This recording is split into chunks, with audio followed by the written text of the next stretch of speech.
Hello, amazing people. Welcome back to the Ryan Files. I'm your host, Ryan Pelton, and tonight we are once again peeling back the layers of history, mystery, and legend right here in the heart of the Ozarks.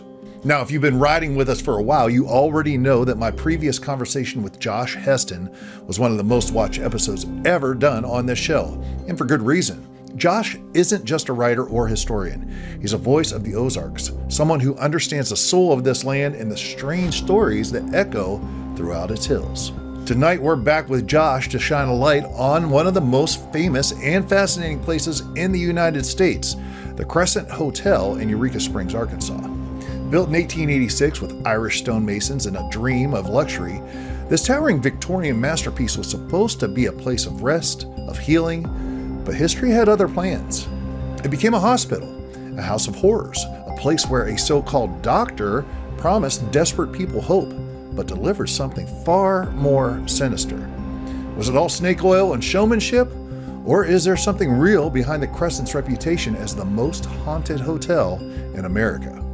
From the granite and quartz-laden hills beneath its foundation to the spirits that some say still roam its halls to this day, to the dark history of Norman Baker's cancer cure that left tragedy in its wake. Tonight, we're going to dig into all of it. This is not about jump scares or ghost stories for fun.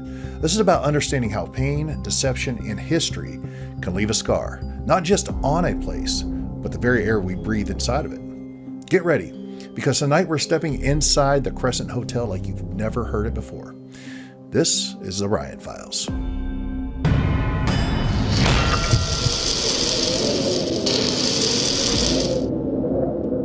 Ladies and gentlemen, having him back from State of the Ozarks, the one and only Josh Heston. You were here about a month or so ago with cryptids in the Ozarks, and now we're back going to be talking about the Crescent Hotel. How you doing, buddy? Good to have you on.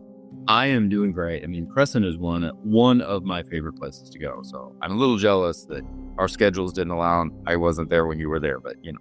Well, we tried, and I think it was kind of a cool experience, first timer for me, just kind of being in there with like, I kind of wanted to go in with no preconceived notions, ideas, thoughts, or anyone kind of like, foreshadowing, oh, hey, don't go down here or whatever, So I had that open ability, but you've been there a number of times, correct? I have. I try to go to the Crescent pretty much at least to stop in and pay my respects to the Grand Lady of the Ozarks whenever I'm in Eureka Springs. But the first time that I ever went to the Crescent Hotel was April of 2008. So, I've been going a number of years. I have yet one of my goals is to stay there. I've not stayed there, although I've been there at all hours. And I have stayed a number of times at the Crescent Hotel's sister hotel, which is the Basin Park Hotel downtown. Right. Yeah, I'm going to talk about that as well because the whole town has a little bit of a feel to it. Oh, it does. And I mean, and that's not necessarily a bad thing. No, but there's a old feeling to it. Something I can't quite put a finger on it, but there is definitely a feeling to the town in general. It is. There is a metaphysical quality to Eureka Springs. And of course, many of the people who live there are very aware of that. And certainly that plays into really how the region's been marketed for years. I mean, Eureka Springs, it was founded as a healing springs location, but the reputations for that and the metaphysical implications of that go all the way back to the Civil War and well before with the Native American peoples. Right. And so it's kind of funny how that happened. And number one, okay, I just got to be honest with you. That was my first time to Eureka Springs and first time to the Crescent Hotel. Who is building houses on these hills? Okay. Some very, very rich Union men after the Civil War. It was unbelievable. And I mean, that's kind of a testament to the quality of the water because for, the healing properties. Josh, you just don't. It's like, I mean, it's crazy. And that's the first thing I noticed. I said, okay, there had to have been a good reason. I mean, think about pulling those rocks up there and building on, this kind of a grade. And there must have been something real about the water beyond just like rumors and everything else. I think that could be fair. There's a lot. It is difficult separating with Eureka Springs history, not just Eureka Springs, but Ozarks history. The separation between the metaphysical and the real, and the rumor and the folklore and all of those things. One thing, this is what I'm about to say is a little bit of a downer. Just kind of throw that out there. Spoiler alert. One thing, and this crossed my mind doing research a while back. One of the things that was really that we take for granted now is that the old healing springs up in the mountains was largely very unpolluted water. The simple fact that in the 19th century, folks living in big cities, Kansas City, St. Louis, Memphis, these are all big cities in the 19th century. This is before water purification. And you have high population, summertime rolls around, and people essentially start contracting dysentery. Now, we don't take that we don't even think about that, which is a testament to modern technology. We don't worry about dysentery. That's a third world thing. But even my grandparents dealt with that when they were kids. And it was just part of reality. I think one simple thing that you could leave the city, you could come up into the Ozark Mountains, and the water quality was actually clean. I think there's a very real possibility people were seeing a lot of health benefits from simply having clean water. Wow. It did not have something living in it. And that's a little bit of a downer. It's not magical, but I think that's fair in terms of some of that reputation. That totally makes sense, right? Yeah, I think that totally makes sense. I do believe, though, that there is the potential. Listen, I don't know. But I do believe that there's a potential for something, minerals, whatever it is in that particular area, obviously. There is something, it's very difficult to put your finger on, but there is something deeply enigmatic, magical, and also paranormal about Eureka Springs. Right. Yeah. And I mean, something had to happen for people to build houses on the side of the hills. I can't believe it. So it's Europe. Beautiful houses. Absolutely. And it's so funny because, getting directions like, okay, I want to go to this place. Well, just go up this street, make a right, go down the stairs. It's like not streets connecting, it's stairs connecting. It's wild. 100%. It's wild. Yeah. Yeah. If you want a good workout, like it under duress, this is ages ago, going on the ghost tour, for Save the Ozarks. I was doing research. 8 p.m. ghost tour. I was actually down at the Basin Park Hotel, ate a big meal at the Basin Park Hotel, and I had about 16 minutes to get from the Basin Park Hotel to the Crescent, with like laptop, etc. And so I've run up those hills, and it's in 15 minutes to go from the Basin up to the Crescent. That's pretty remarkable, actually. I think I appreciate that. I was proud of myself. They looked at me a little funny when I walked in on the 4th floor, and there I got my laptop, my camera bag, and I made it. Everybody else is just sitting here. Yeah, absolutely. Well, before we go into the Crescent itself, the Basin Hotel is also, it's kind of more in the town part of it is of Eureka Springs, but it's also got a history of being haunted or whatever as well. It does. It has an extraordinarily haunted history. It was built in 1905, and on the footprint of an earlier hotel that burned down. Well, and so it of course, if you are one of the Basin Park Hotel downtown was featured in Ripley's Believe It or Not way back in the early 20th century as being, I think, a 8 or 9 story hotel with a ground floor exit on every floor.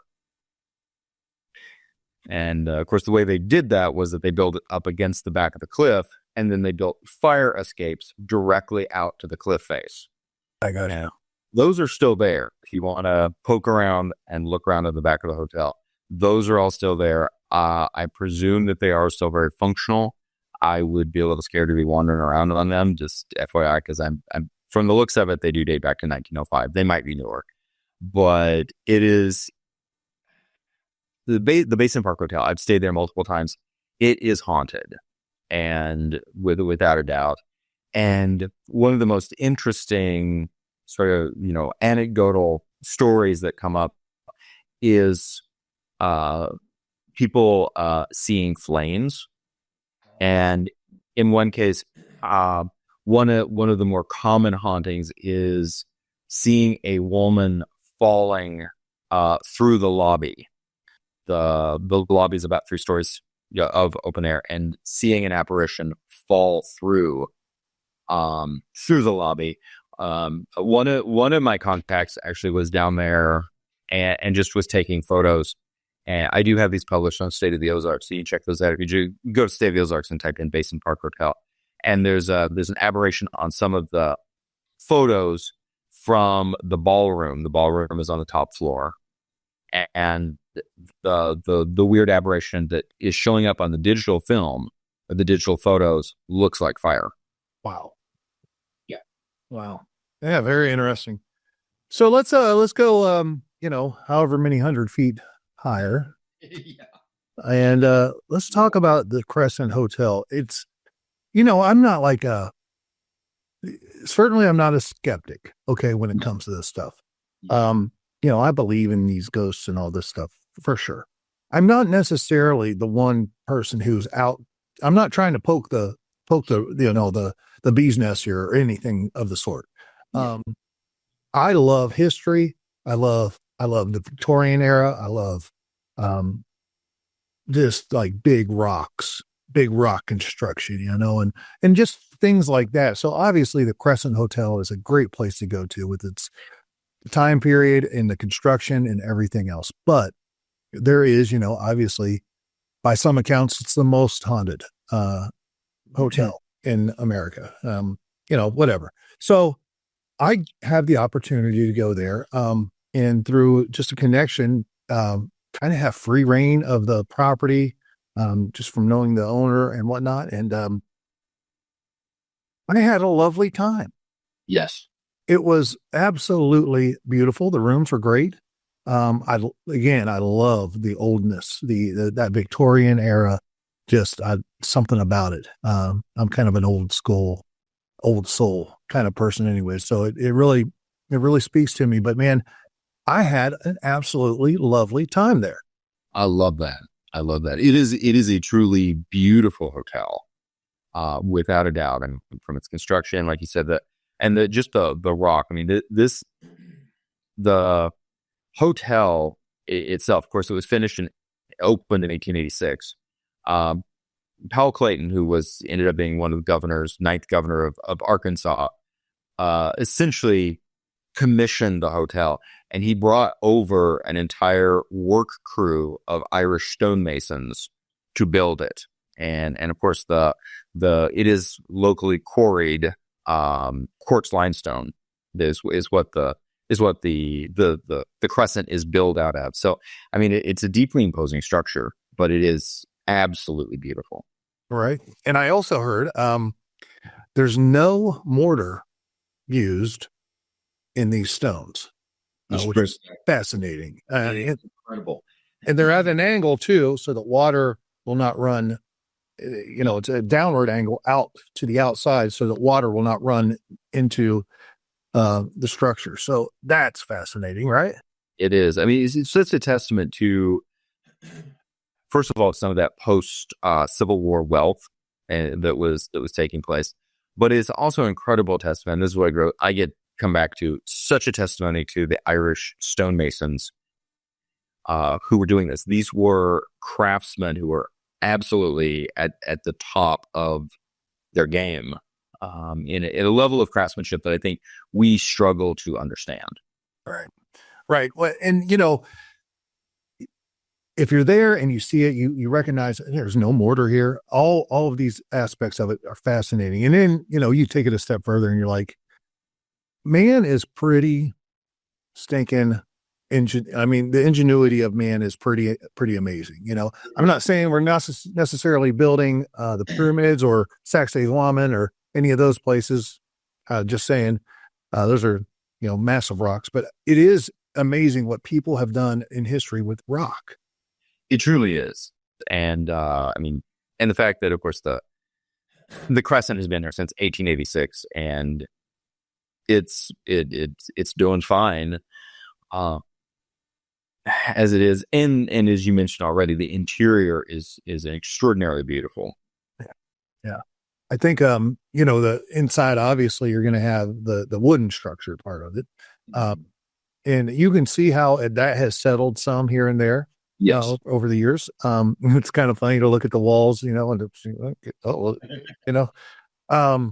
but yeah, still, it's so authentic and just amazing. I would love to have been able to go back in time to when it was brand new and just be able to just be a fly on the wall and watch all the Victorian people. As you're walking the grounds, you can just see like some gentleman and a lady, he was courting her and they're just going on a little walk, being supervised or whatever it is, some really cool, just a cool feeling inside and outside of the building. It is. I think one of the things that people, I'm definitely, in the sort of the category of, blue collar writer, worker, that sort of thing. Somebody like me in 1890 probably could never have walked in the door. And that is unless I was working there. And that is a wild thing to think about in terms of that early era. The first 20 years, one of the things when you're in the parking lot, and you're facing, of course, the original front of the Crescent is now the back of the Crescent. Right. Because there was no vehicle, there was no motor vehicles in 1886. They did not need a parking lot. Guests would come by train, arrive at the station, which was conveniently all the way down to the bottom of the mountain, but direct, had a straight shot, and then would be brought up by carriage to that grand front lawn that is this huge hill built into it, and then come up those big staircases. And of course, you say, well, who would pack all their luggage up? Well, their servants pack their luggage. This is an era like the first class. This is the equivalent of staying, of booking a first class ticket on the Titanic or the Olympic in terms of wealth. And the wealthy came to the Crescent Hotel for to essentially get away from the heat of the cities in the summer, where a lot of the people who came were coming from Kansas City, St. Louis, especially Kansas City, traveling by train. They were very wealthy. And as you're in the parking lot, looking at the Crescent Hotel, you see, of course, that sort of brick-shaped tower that is a little bit separate. And that was the servants' quarters, not the servants for the hotel, the servants for the guests. The guests would come, they would check in, they would get their suite of rooms, and they needed their servants' quarters, which was in another part of the hotel. And that's what that tower was built for. Very interesting. Very interesting. Yeah, a different time, right? Yeah. 100%.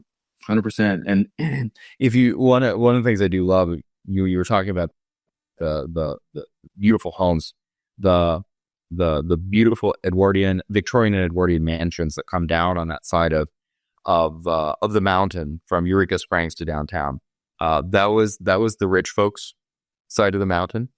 You get down to the bottom, you get down to the to Mud Street, etc., and you start checking out the homes on the other side. The homes on the other side are much smaller. They're shotgun shacks. They're small cottages, and the people, essentially the hill folk, the hillbillies who made a living as servants for the rich people on one mountain, lived in the much smaller home on the other mountain. Division of classes. Very much so. Yeah. We see that a little bit even today. Anyway, So okay, we're in the Crescent Hotel. Excellent. If you go up to the fourth floor, and there's excellent pizza up there. Yeah. We had a nice stay as far as that goes. Great food, and but 8 o'clock rolls around, and it's time for the tour. And we had just a group of us that were all together. Had a special tour that night. So it was kind of like a private tour. And it was fascinating. I love the history. I'm not like, I guess I'm not the one who's going to sit and, they try to make it really spooky, or they try to, over animate it and whatnot. And I get it. Okay, great. But I love the history part of it, but I got to be honest with you, Josh. I've had weird feelings in places before, and man, not one single time did I feel anything weird. I do that. That is the darndest thing about the Crescent Hotel, especially because it has been so featured as the most haunted hotel in the United States. And I, like you, have been to a lot of different haunted locations as well, both public spaces and then very, private spaces that you're in. What for me has been so interesting, my most concerning paranormal experience with the Crescent happened the first afternoon I ever went there. I went in completely cold. All I knew about the Crescent Hotel was what I had been told by the person I was interviewing downtown, because I was doing a story on Eureka Springs for the magazine. And all they said was, if you have a chance to see the Crescent before you go home, you should, because it's very historic and it's very beautiful. That was all I knew. That was the only thing I knew about the hotel. So I wander in. I'm like, wow, this place is gorgeous. It's very historic. It's very beautiful. Wander around. I go up to the fourth floor, go out on the fourth floor sky bar. And this was before they had added the awning. Did not have tables out there at that time. So it was much more open. It was just about now. I think it was around April 20th, thereabouts. I can double check, but it was late April 2008. Beautiful day. That day, not unlike today. It was warm. It was sunny. There's at least a dozen people who were out on the sky deck at the same time. Not a location for a haunting. Like, hauntings are supposed to happen at midnight in the basement next to. Okay, I am standing there. I know nothing about the haunted history of the hotel. I am standing there. And if you're on the sky deck, I'm over on the right side, looking out across the valley and the Christ of the Ozarks and all that stuff. And I sense a presence directly over my left shoulder.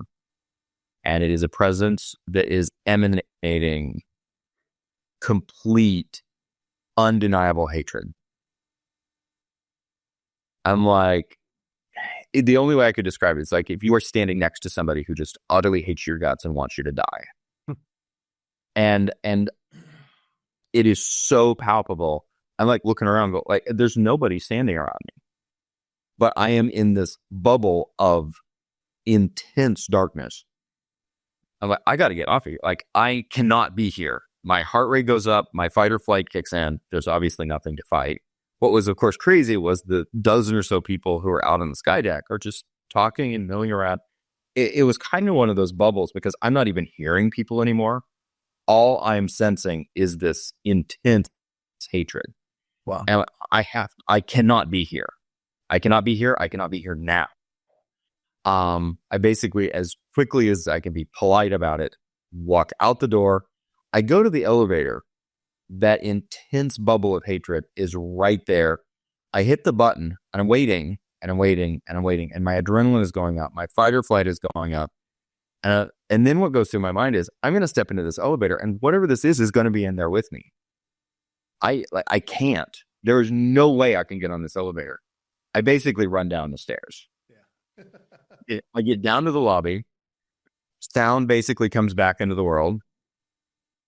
That intense bubble of hatred is completely gone. Right.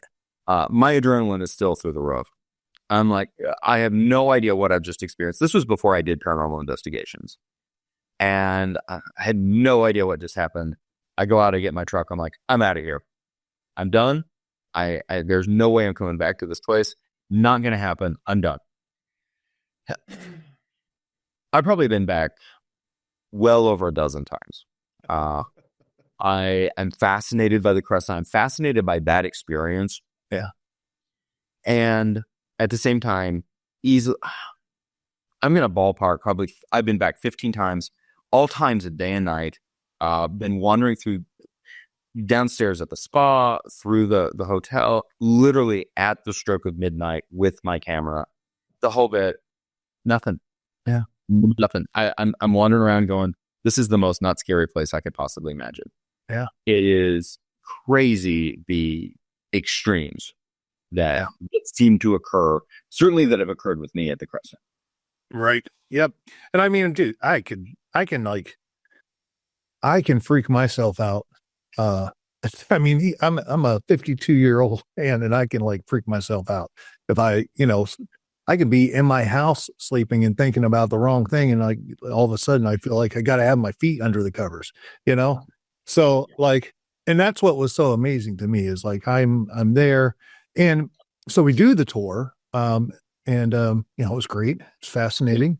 Learned a lot. Got a lot of pictures, video, and all this stuff, and we go and we're having pizza and a couple drinks and whatnot, and just talking, and everything's great. And I said, you know what, guys, I just feel like I didn't really, get much out of this. And everyone's like, yeah, we didn't either. Oh. And, we go back to the room. We're out on the deck. It was beautiful. We were on the third floor, 319. So like right below it and right above it were the two areas of, stuff, I guess, that goes on. So we're right in the middle of it, but nothing happened. And of course that Michael's room. Yes. Is I believe it is 218, I believe it is. Okay. I'll read the number, but I know which one it is. Yeah. So the friends that we were with were in 219, which is just, down the hall corner. Okay. But what's interesting is they had a balcony. They were right under us, and we were in 319. They were right under us. And so we're out on the balcony. Now, the balcony, if you're there, the right side of it is Michael's room. Yeah. Okay. Mm-hmm. And you can go all the way to the end of these balconies, and you can walk all the way across. They're all connected. All these balconies are connected. Yeah. Oh, I kind of peek around the corner, and look, and there's the back door to Michael's room, and the curtains are slightly open, and no one's standing there. So I'm just kind of looking around, and nothing. But what is creepy is there's a picture of Michael on the wall. All right. An old painting, picture of Michael. So, and we'll talk about who he is in a second. Yeah.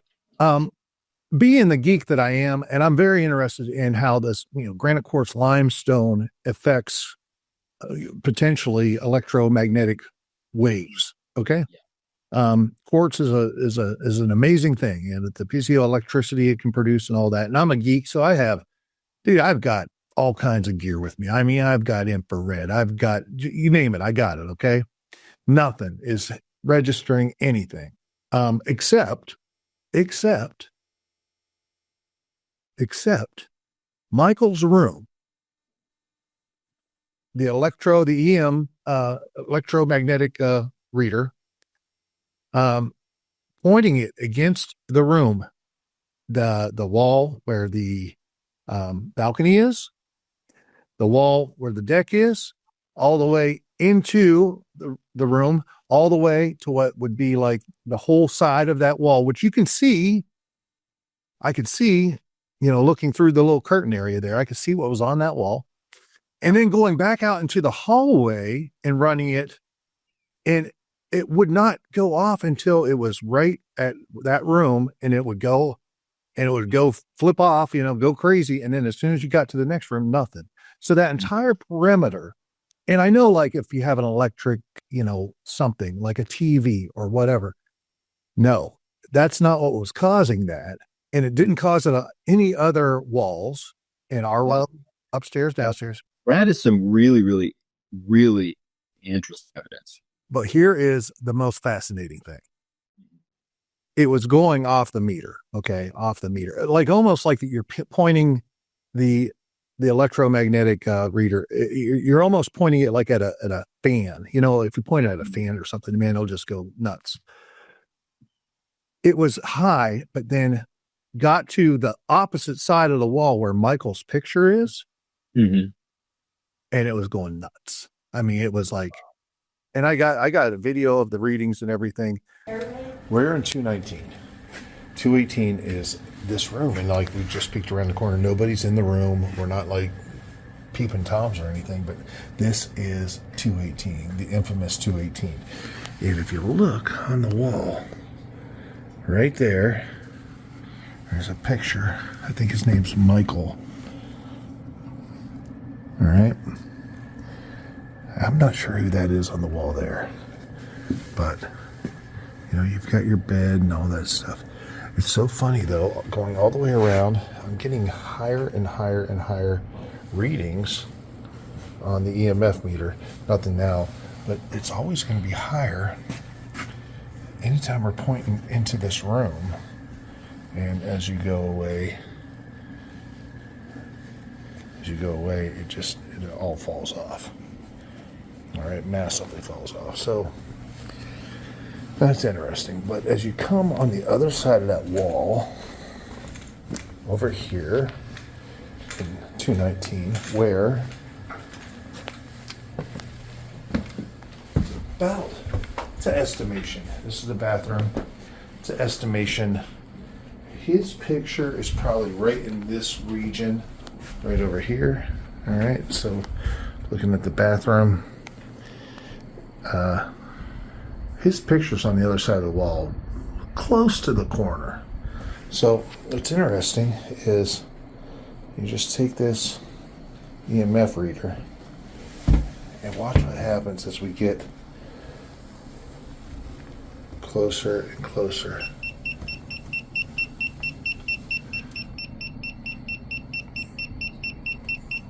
Isn't that crazy? Just saying. And then we're just away from it. Goes back to normal. Very interesting. That was the one thing I was like, okay, that's an anomaly.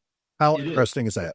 So, I mean, that's kind of all that happened. But even doing that, there was no like weirdness about it or weird feeling or whatnot. I was just kind of fascinating. I was like, wow, this is interesting because it's nowhere else in the entire place. So, yeah. Well, I think this is just my conjecture, but I think one of the things that people don't necessarily realize is that not, first of all, a location could have a number of extremely varied hauntings. You know, the essentially a lot of different ghosts and a lot, generally speaking, certainly from my own personal, experience in terms of doing investigation, the majority of hauntings are very benign. So it's funny, in those situations when you are in the presence of a benign haunting, it oftentimes isn't creepy, because they're not creepy. That's the funny thing. When you're within the presence of a malevolent haunting, whether it's an angry spirit, basically a really horrible person in life that then is, within that space, they're now a horrible spirit in death. That can be creepy, and very unsettling, just in the same sense that being in the presence of somebody that is really not a good person is unsettling. And then of course you get into the really dark malevolent stuff, which is a different category entirely. So I think people don't realize a lot of hauntings can be very benign. And I know we're going to talk about Michael shortly, but the evidence in terms of who he was as a person, it wasn't that he was a bad person. No, he was a ladies' man. Yeah. And a young Irish stonemason, who fell to his death, the first recorded death with the structure, because he fell to his death before the hotel was ever finished. And so the place where he, hit the floor that was there at that time and died is now that room. Yeah. And apparently that's according to the guide on our tour, he said that room is it's not like anything really bad happens except for the fact that guys will feel like they're being kicked out of bed by someone's feet, and that women tend to feel like they might be getting groped, and that the shower curtain oftentimes, or the shower will oftentimes open up and whatnot while they're showering. So allegedly that's Michael, the ladies' man, making his presence known. And bachelorette parties, that is the room that they rent out most. So that's interesting. Should make them happy. I guess so. And then the other fascinating character, I believe, was in 419 or 418, whatever it was. And if I'm not mistaken, that was Norman Baker, the gentleman that we got to talk about, his assistant or something to that degree, and was just very prim and proper and very organized. And you might find everything in your room organized or cleaned up. Or is that the, of course, fourth floor? Go down to the end of hall and then make a hard right, sort of cut back and then back. Is that how you get there? I'm trying to remember the floor plan. If you're looking at the hotel from the parking lot, it's on the far side, to the right stairwell. Okay. Yeah. Or not the right. I'm sorry, the left stairwell. That's where that's at. So, and that's all relatively benign. I think that the most interesting thing has to be like, those are the two that people talk about. But here we are at this, what ended up becoming this cancer curing facility. Yeah. Right. And not a doctor, by the way, not a medical doctor. He was the administrator. Norman Baker, interesting character, man. What do you know about? Very. I mean, I have a lot of course, the short thing, in the history of the Crescent, and certainly the Eureka Springs sort of second big boom in terms of recognition in culture took place in the 1970s, and that was when the Crescent was being restored and renovated. And it was during the 1970s that we start getting the first records of paranormal activity. And there is something, it's almost like the sort of how the story of Norman Baker in the 1937 Cancer Hospital got passed down, almost like, teenagers in the 70s and the early 80s talking about, okay, there's this castle on the hill and it had a mad scientist in it, and he stole people and was doing experiments on them, and there are qualities of that. And I think that there's qualities of that kind of work their way into the paranormal aspect of the Crescent. There's also sometimes the truth is stranger than the fiction. And, we're looking at 1937. Dr. Baker, and certainly if you go on the tour, you talk to the folks at the Crescent, Dr. Baker or Norman Baker, is the villain that we love to hate. And there's certainly, he is an incredibly eccentric, problematic man. In terms, and not unlike Al Capone, was finally indicted on tax fraud or mail fraud, not tax fraud, mail fraud, and sent to prison. And ultimately, when he got out of prison, some decade and a half later, I think, moves to Miami, ends up dying of cancer, which is considered somewhat fitting, because he made a lot of money by offering by mail the offer to come to his beautiful hospital retreat on the mountain in Arkansas, where you could stay away from the barbaric doctors and the barbaric treatments and you could get these healing treatments that were all natural, and you'd be fine. And please send money. And, if you arrive, your family needs to keep sending money so that, you keep receiving the treatments. But the treatments were, of course, extremely questionable. And the treatment process itself involved some what seems to be some pretty barbaric injections that were also painful. And then probably the most chilling actually comes back to the servant quarter wing, because the servant quarters was separated into sort of its own section of the now quote-unquote hospital. And for people who are familiar with cancer, they realize that oftentimes it can be extraordinarily painful.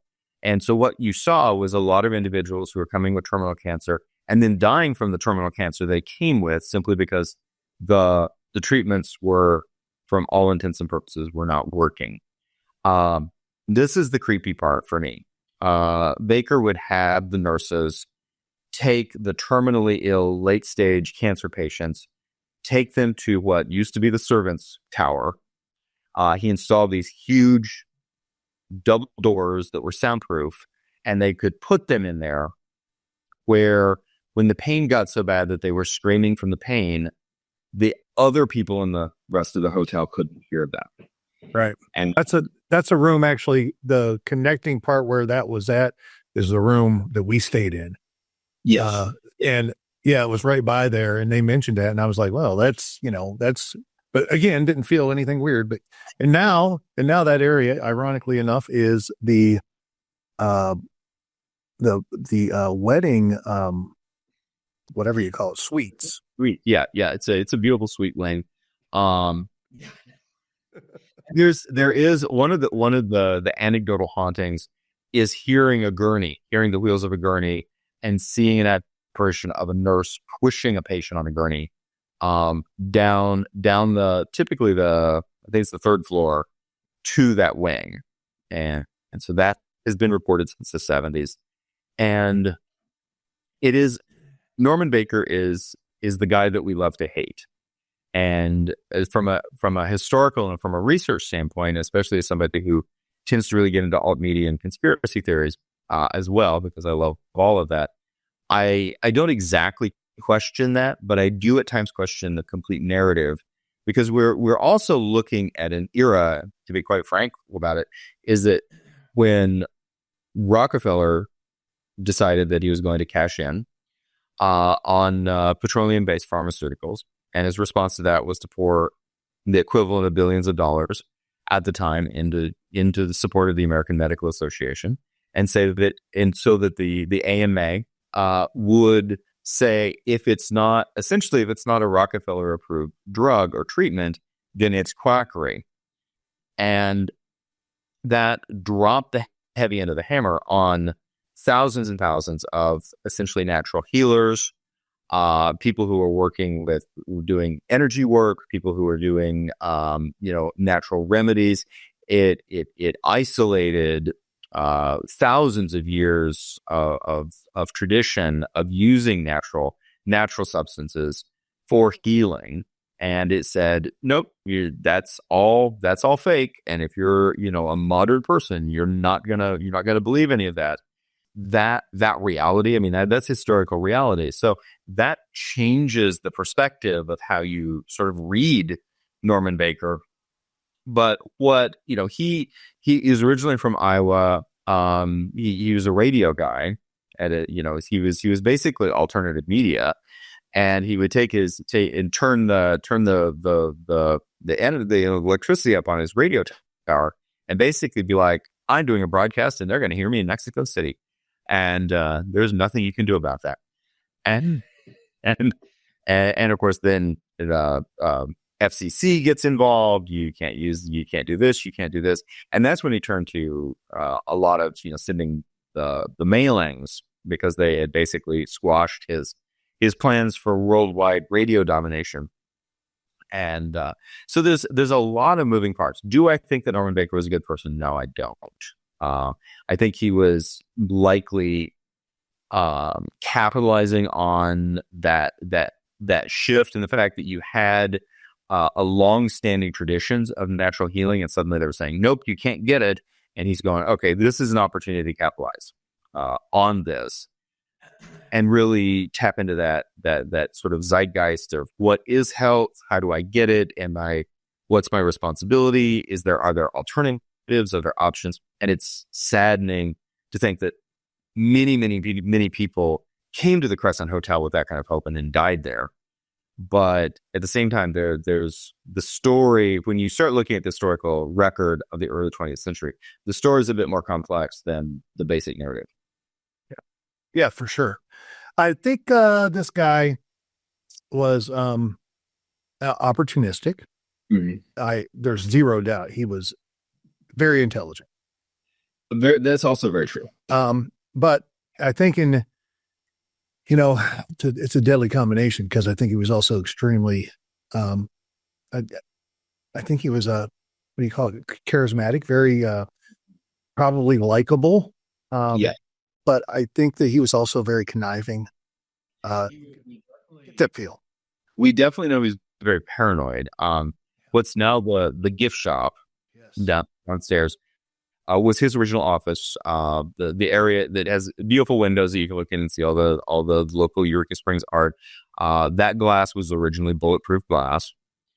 I think he did keep a machine gun under his desk. Yeah, that desk too. He had 6 different businesses, I think it was, running. Yes. And and I have a picture of it. It's a 6, station desk, basically, where you get in there with your chair and you can just rotate around to whatever business you're dealing with. But one of the things that they showed was these holes in the desk where they actually had bulletproof glass that could be slid into these holes. I mean, what's the guy? Yeah. And he did have one of those Tommy guns under his desk. Like, what is going on there? Right. I think there's the one thing that I think is interesting, and history may just simply not have a record for this, but I think Norman Baker is a more fascinating character than we realize. I really do. I think there's more to his story than we definitely realize. I've been fascinated by the fact his favorite colors were yellow and purple, and the sky bar is painted in yellow and purple in homage to Norman Baker. And it's also fascinating this, and again, I think it's that mad scientist castle on the hill motif that it really, and I think that it's fair to say that a lot of the hauntings that are associated with the Crescent did come from that period, because during that time a lot of people did die in most likely in anguish and probably alone. And that's you want to know how to get a haunting, that's a good way to get a haunting. But that was actually, I mean, it was really a very short number of years of the Crescent's overall history, but it dominates the discussion, I think, just because of the way it impacts us emotionally. Yeah. And listen, there's no doubt that you like to give someone the benefit of the doubt. You'd like to say, well, maybe he really thought he was doing some good. I don't know, man. Here's the thing, that the 2 things I took walking away from it was, number one, whether or not you believed you were actually doing good. Let's assume that he thought his medicine might actually work. Okay. Mm-hmm. Man, there's definitely overstating and under like little progress being made. Okay. The results are not there. So he's obviously not being completely truthful. Agree. And so, then that changes the narrative real quick as to who and what this guy was.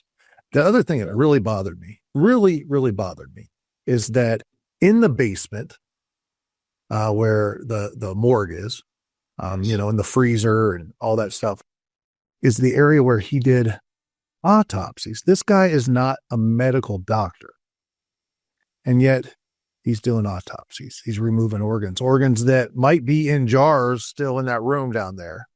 Allegedly. The basement morgue. Well, I've not personally had a paranormal experience within that space. Is a creepy place. Yeah. There is no doubt about it. And it is chilling. I mean, And the fact that it's not every hotel that comes with its own morgue. Just saying, Right. you know, and it was there. I mean, and again, I mean, you know, hospitals or hospital-like facilities do have to have some place for the bodies, and it's just one of the realities of it. But it is a chilling when you think about it within that space. Yeah. Yeah. And just being in that space. And once again, I'm in this space and not feeling anything weird, which was weird. Yes. Yeah. You know, I mean, because you see it and they have it lit, of course, purple and weird lighting and everything else. But I mean, it was fascinating to be in there, but there was no weird feelings of anything, even though this is a place where a lot of people were dead or died, and then, autopsies by a guy that's not a doctor. What are you doing there? Yeah. So, but the truth of the matter is, it's a fascinating place. This Norman Baker guy is fascinating. I loved it too. Like, he was building these music box things. Yes. Massive. And they can make really loud music. And that's how he started making his money, initially doing that. Just kind of like a wild Renaissance crazy dude. Sort of a really, like, if P.T. Barnum took a really dark twist. Right? Yeah, something like that, right? Yeah, and he definitely, I think he had that. I bet you if you met him, you'd be like, this guy's really charismatic. He's, I agree. he's got the flourishes and everything. I could just see it, man. And it does have, there's an inkling of that castle on a hill, like you said, and the mad scientist, Yeah. And it's, the Crescent Hotel is entirely its own vibe. We obviously, can document and collect evidence and compare hauntings and decide what is the most haunted, what isn't. The one thing that I can say with no reservation whatsoever, there is no other place in the United States Like the Crescent Hotel. No. Well, I think I'd probably agree with you. I thought, man, because I'm not really into getting myself all worked up and afraid and scared. But I'm not really, trying, like I said, I'm not trying to poke the bear. But, there is this fascinating thing for me with that time era, Edwardian, Victorian era stuff. And man, I literally felt like I was draped in it, but yet there was nothing weird at all. So, I mean, I would highly recommend to anyone go and stay, just take it in. Obviously, Eureka Springs, it's its own baby. It 100% is. I mean, I would also argue there's no other place in the United States quite like Eureka Springs either. It is very much its own deeply unique, deeply fascinating, beautiful, village. I mean, even today, I think the standing population is only around a little over 2,000 people. It's a small town, but it is a phenomenal place to visit. Yeah, and some of those houses, I mean, like I said, it's ridiculous. You can go in the bottom floor on one street, and the next street over is you got a one room house that has 5 stories. Of course, yes. The top story goes out on the next street up. It's crazy. You do. It is like stepping into a fantasy village. Yeah, kind of is, for sure. I need to get down and check out the Basin Hotel as well. I would like to probably spend more time in the city, just walking around and whatnot. There's some really cool shops. And I almost want to do get an overview of the city so I can kind of see where I want to go, because it is different. It just is different. It's almost a European, like a very small European village, in the sense that you have these tiny little streets and roads and alleys, and they turn and you go down hills, and all the buildings are layered on top of each other. And yeah, it could be disorienting, and not in a bad way, but you're like, where am I in relationship to it's easier in the wintertime when the leaves are off because you can always like, okay, I see the crescent. I got you. Yeah, that makes sense. The other thing that was kind of interesting too is how you'll go down a set of stairs. You're trying to get from one street to another, but like halfway down, there'll be like a door, to like a weird business is right there that is in the middle of an alleyway. There are a bunch of those. It is so cool and so creepy. I love wandering around downtown Eureka at night. This is like one of those, it's not trivia. Like see if you can go find it. A scavenger hunt. Yeah. One of those little narrow, stair alleys has the shadow of Nosferatu painted on it. Okay. So I'll let people, whether that's implying there's a vampire cult or somebody just liked F.W. Murnau's Nosferatu. It was there a long time before the remake. Wow. So just throwing that out there, but I always get a kick out of seeing that.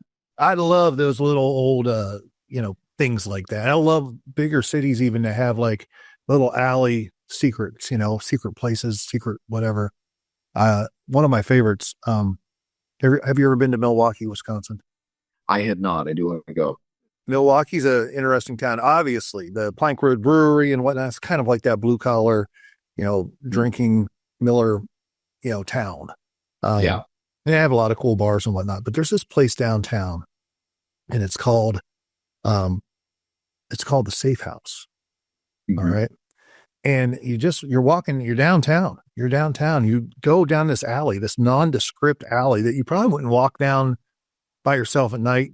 Probably not, and you go, and next thing you know, there's just a little nook and it says something exports on it. All right. It's just an old door, something exports limited.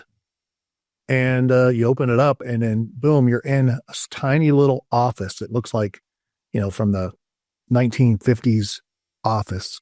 And there's a lady there at the desk. And she says, "Welcome to the Safe House. Do you know the password?"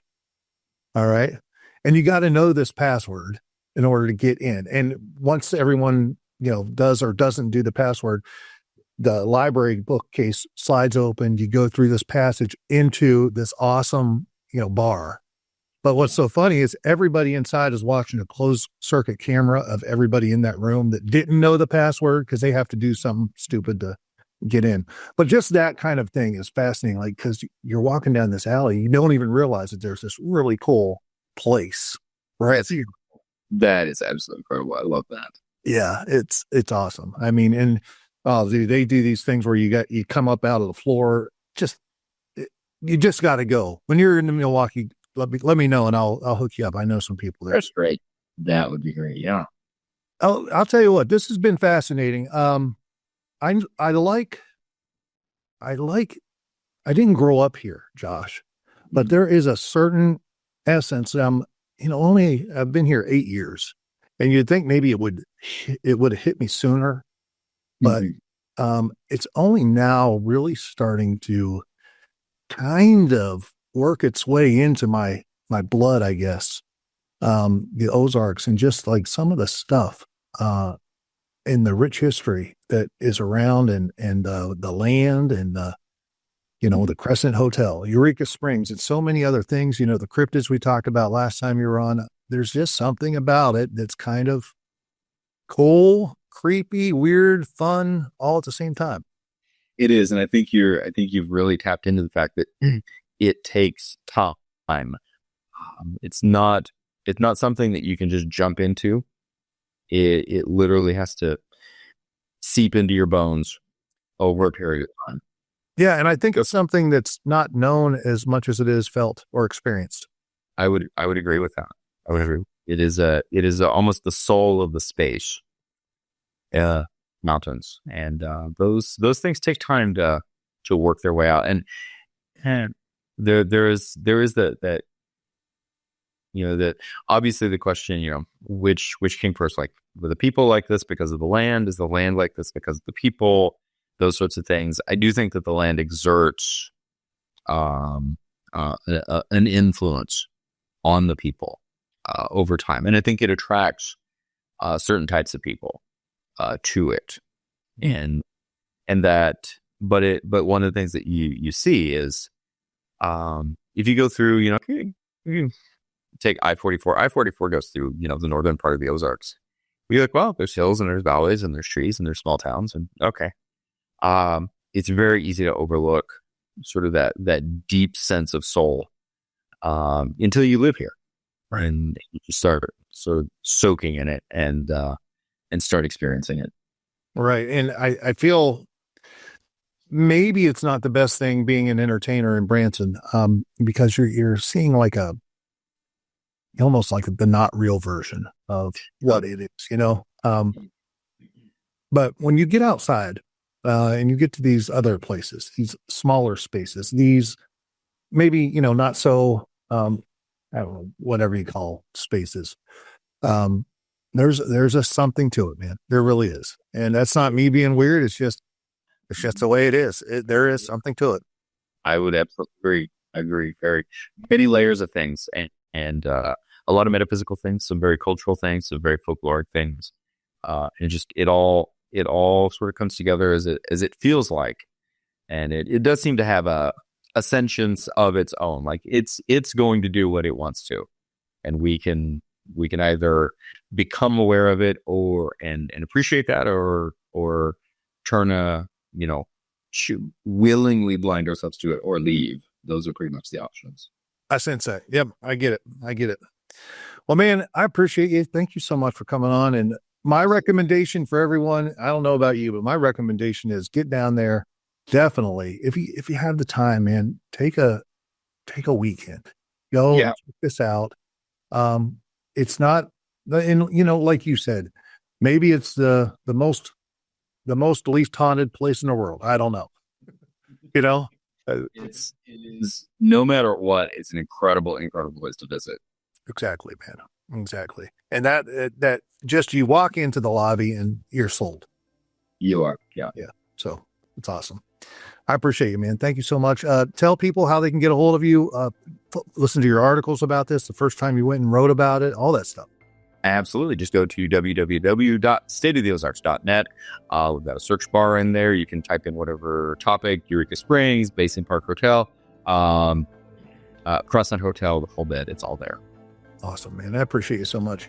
No, we'll get you. We're going to have you back someday, because I know there's some things that we want to talk about eventually. I got some Civil War. And again, it's kind of like this area, questions about some things that happen here. Civil War gold, certain people, bandits in this area. I mean, there's some things I wanted to, get some history lessons from. So down the road, we'll have you back, but I appreciate you so much.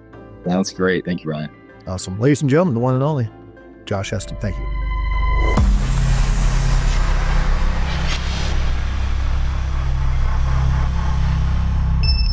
Man, what a conversation.